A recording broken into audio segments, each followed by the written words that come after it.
Hello everyone and welcome back to RubberStamps.com. Today we are going to be doing another practice prompt and today's topic is heat embossing. But before we get started, make sure you like this video and subscribe to our channel if you want to see more content like this. And with that, let's get started. So before we dive into the nitty-gritty of heat embossing, I just want to go over some of the differences between the inks that you can use and some of the embossing powders that you can use. So one thing that I just want to mention is that when you're heat embossing with the embossing powder, you can get a lot of different kinds of powder. You can get clear powder, which looks white, but it's going to dry clear and give it a nice shine. This is a black powder. This is also a black powder. The difference between these two powders is going to be the numbers on the top, 205 and 114. So all that means is that this is a high gloss granule, and when you look at them, it's hard to see on camera, but these are very thick, chunky pieces of embossing powder. So I'll just grab a little bit. You can see how big those chunks are of the embossing powder. This 114 embossing powder is a lot finer. I'll show you. So you can really see the difference here. These are what's considered standard granules. It's still going to be a shiny finish, but these thicker ones are going to be much shinier. So that's just something to keep in mind, that you actually do have differing thicknesses of the embossing powders. The standard is going to be 114, as you can see that this clear powder is also the same number. You can get embossing powders in pretty much any color. This is the green that we're going to be using. I personally love using tinseled embossing powders.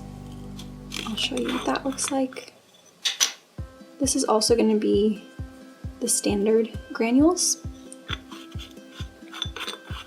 And then today we have a really fun one. This is glow-in-the-dark embossing powder. So we'll get to that one later. This is also the standard granule size.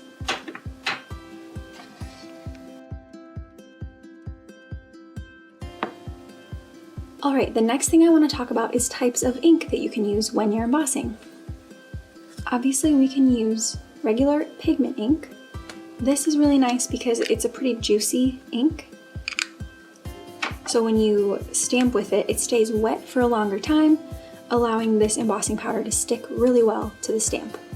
You can use archival ink. This works just fine, but you're going to need to do it a little quicker because it's not as wet of an ink. So when you stamp, you need to make sure you're ready to go with that embossing powder to sprinkle it on right away. The next kind of ink that you can use is clear embossing ink. So I love using this.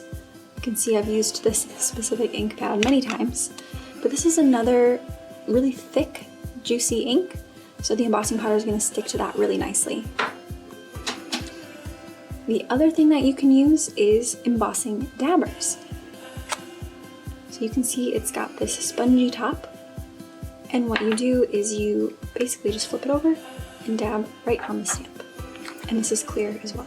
So one of the things that we're going to be going over in this video is just some of the very subtle differences that we have between some of the different combinations you can use with different inks and different powders. So we're going to go through using colored ink with clear powder, clear ink with colored powder, and using the same color ink as the powder. We're also going to be going over using glow-in-the-dark and tinsel. And the differences between these methods is very, very subtle.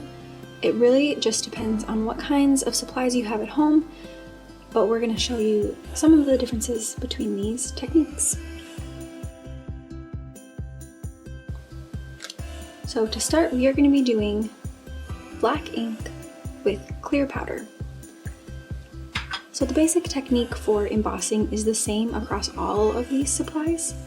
What you're going to do is take your stamp and your ink up that stamp,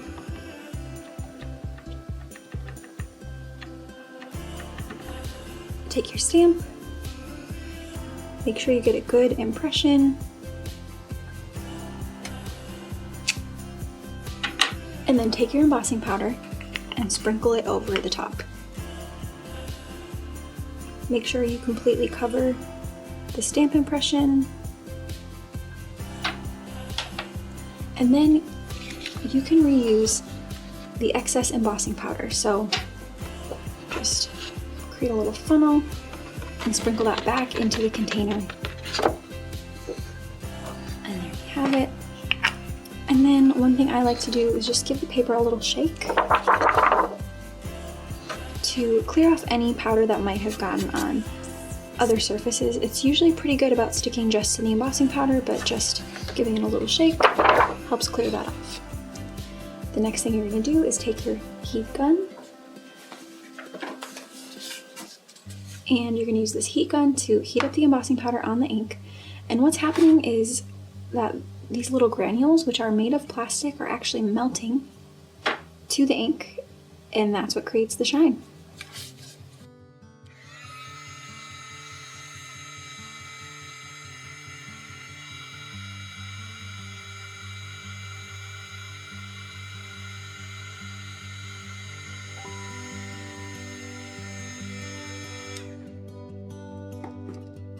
So you can see, because we used black ink, even after you've embossed it, it stays black, but now it just has a little bit of shine.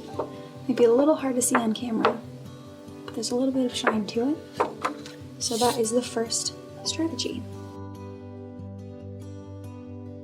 All right, and the next variation that we're gonna do is using clear ink and colored embossing powder. So again, the technique is gonna be the same. We're gonna ink the stamp, make an impression, sprinkle it with the embossing powder, wipe it off, and use the heat gun. For using clear inks, again, you can either use this embossing dabber or the clear ink pad. They both work very similarly. Today I'm going to be using the clear ink pad.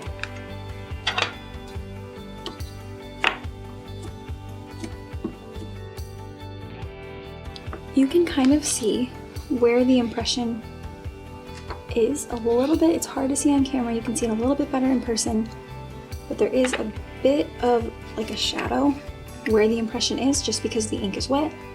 Now we're going to take our powder, sprinkle it over.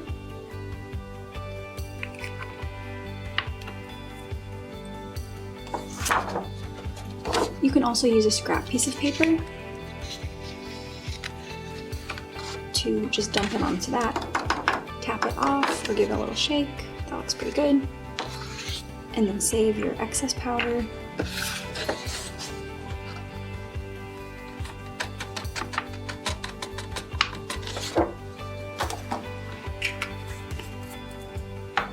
And now we'll go in with our heat gun.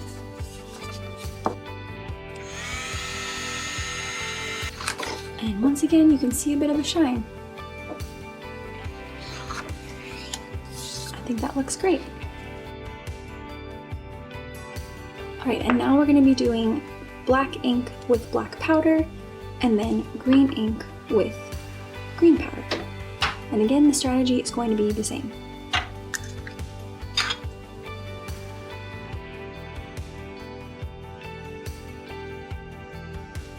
Another technique that I like to do, if there is some extra embossing powder on surfaces that you don't want it to be, you can take a dry paintbrush and just lightly brush that off.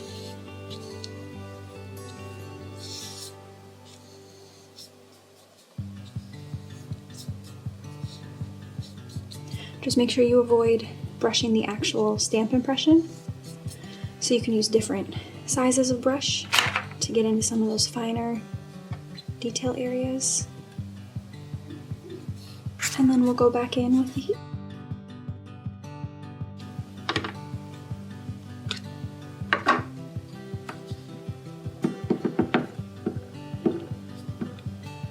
Again, when you're using archival ink, you just want to make sure that you have your embossing powder ready to go, so that as soon as you stamp, you can sprinkle it over, because this dries pretty quickly and it's not quite as thick or juicy as the pigment ink or the clear ink.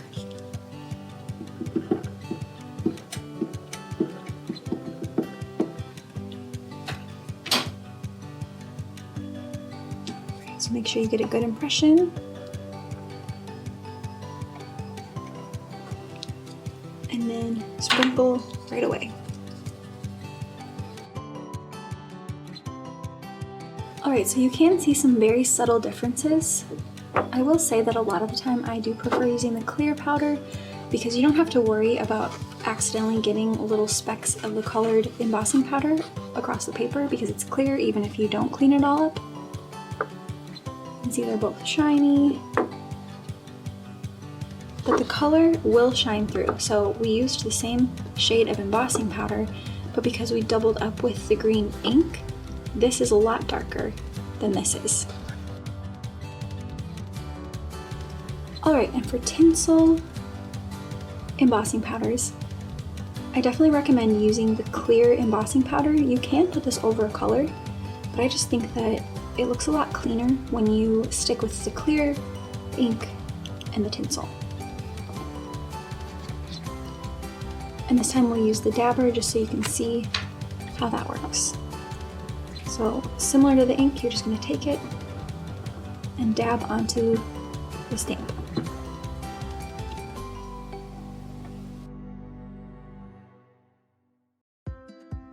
Alright, and you can see how shiny and sparkly that is. I love using the tinsel embossing powder. I think it's so pretty.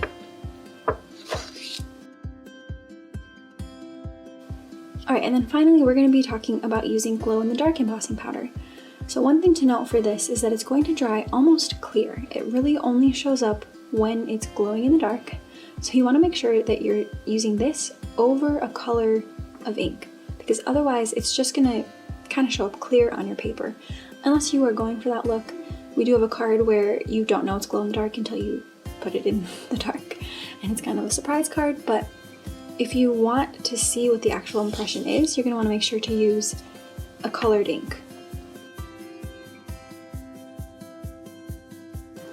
Alright, so as you can see, this did dry like almost clear. If you didn't have a colored ink behind that, you wouldn't even know that you had stamped. I'll also say that the glow in the dark does not have as much shine to it. You can kind of see that a little bit on camera, but it doesn't really have any gloss to it, so when you move it around like that, you don't necessarily see any of the shine that you do with the other kinds of embossing powders. But the cool thing is, when you look at it in the dark, it glows in the dark. Alright, and then I just wanted to show you a few examples of different embossing looks once they're on completed cards. So for this card we did the gold tinsel, which you can see that adds just such a beautiful gold shine. On this card, the technique that we did was we stamped the flowers, embossed it with clear embossing powder, and that made sure that the ink was not going to bleed when we watercolor painted over the stamp. So that's one of the things you can use this for. You stamp and emboss, and then you can watercolor over, you can color between the lines with markers, and this ink isn't going to bleed or move or blend. It keeps it really nice and dark and crisp. Here's another example of using the tinsel. This one is in silver, and for this one we used the clear ink and then did the silver over the top. And then for this one, I thought it was so fun. We used different color inks, and then we just did one giant smattering of the clear embossing powder over the top so that it just added a little bit of shine to all of these different citrus shapes.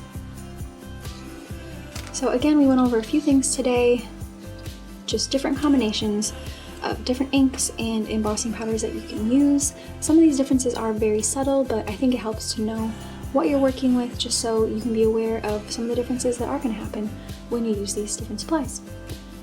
Thanks so much for watching. I hope this was helpful. Make sure to like this video and subscribe to our channel if you want to see more content like this. Thanks for watching.